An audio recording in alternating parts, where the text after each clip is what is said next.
गरीब माँ का बेटा बना सुंदरनगर का राजा। बहुत समय पहले सुंदरनगर नाम का एक राज्य था। उसी राज्य के किनारे बसे एक छोटे से गांव में एक गरीब विधवा माँ, उसका बेटा अर्जुन और बेटी गौरी रहते थे। उनका घर मिट्टी का था, छत टूटी हुई थी और कई बार तो घर में खाने के लिए भी पर्याप्त भोजन नहीं होता था।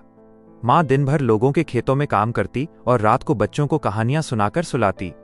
वह हमेशा कहती, बेटा, गरीब पैदा होना बुरी बात नहीं है, लेकिन ईमानदारी और मेहनत छोड़ देना बुरी बात है।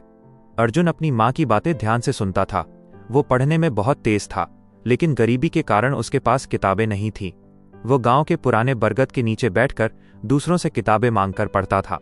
एक दिन स्कूल के शिक्षक ने उसकी लगन देखकर उसे अपनी पुरानी किताबें दे दी। अर्जुन दिन रात मेहनत करने लगा। उधर उसकी बहन गौरी भी माँ के साथ घर का काम संभालती और भाई की पढ़ाई में मदद करती। साल बीतते गए। अर्जुन बड़ा हो गया और पूरे गांव में अपनी बुद्धिमानी और अच्छे स्वभाव के लिए प्रसिद्ध हो गया। एक दिन सुंदरनगर के बूढ़े राजा ने घोषणा की, मेरे बाद राज्य का उत्तराधिकारी वही बनेगा जो सबसे बुद्धिमान, दयालु और न्यायप्रिय होगा। यह सुनकर राज्य के बड़े बड़े अमीर लोग और राजकुमार महल पहुंच गए। अर्जुन भी अपनी माँ का आशीर्वाद लेकर वहां पहुंचा। महल में कई परीक्षाएं रखी गईं। पहली परीक्षा में लोगों को धन देकर गरीबों की मदद करने को कहा गया। अधिकांश अमीर लोगों ने केवल दिखावा किया, लेकिन अर्जुन ने अपना छोटा सा भोजन भी भूखे बच्चों में बांट दिया।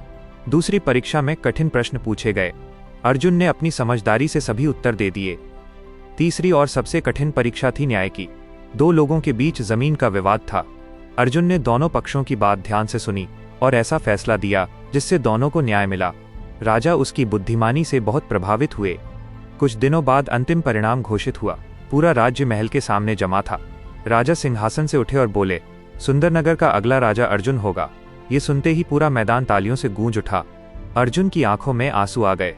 उसे अपनी गरीब माँ और बहन की याद आ गई। वो दौड़कर गांव पहुंचा और माँ के चरणों में झुक गया। माँ की आंखों से खुशी के आंसू बहने लगे। उन्होंने कहा, आज मेरा बेटा राजा बना है, लेकिन मुझे गर्व इस बात का है कि वो अच्छा इंसान बना। राजा बनने के बाद अर्जुन ने सबसे पहले गरीबों के लिए स्कूल खुलवाए। उसने अनाथ बच्चों की मदद की और किसानों के लिए नई योजनाएं शुरू की। गौरी भी लोगों की सेवा में उसका साथ देने लगी। धीरे धीरे सुंदरनगर राज्य खुशहाल और समृद्ध बन गया। लोग अपने राजा से बहुत प्रेम करने लगे। एक दिन दरबार में किसी ने अर्जुन से पूछा, महाराज, आपकी सफलता का रहस्य क्या है? अर्जुन मुस्कुराया और बोला, मेरी माँ की सीख, मेरी बहन का साथ और कठिन परिस्थितियों में भी हार न मानने का साहस। दरबार में बैठे सभी लोग सम्मान से खड़े हो गए। उस दिन अर्जुन ने समझ लिया कि असली राजसी ताकत महलों में नहीं, बल्कि अच्छे संस्कारों में होती है। और वो जीवन भर न्याय, दया और ईमानदारी के साथ सुंदरनगर पर शासन करता रहा। सीख, गरीबी इंसान की पहचान नहीं होती। अच्छे संस्कार, मेहनत और सच्चाई ही उसे ऊंचा बनाते हैं।